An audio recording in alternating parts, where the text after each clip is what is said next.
Asahan pa rin ang puspusan at trabaho ni Pangulong Ferdinand R. Marcos Jr., partikular na ang pinigting na paglaban sa katiwalian.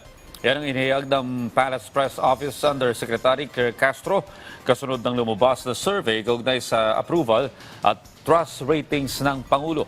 Gate ng opisyal, ang ratings ay magsisilbing gabay lamang ng administrasyon at anuman ang resulta nito ay hindi makakaapekto sa Pangulo dahil nakatutok siya sa pagtatrabaho, lalo na sa pagsugpo sa korupsyon. Dagdag pa ni Castro, kung ang dahilan naman ng pagbaba ng rating ng presidente ay ang ginagawa niyang pagpapaimbestiga sa katiwalian, hindi ito iniinda ni Pangulong Marcos Jr.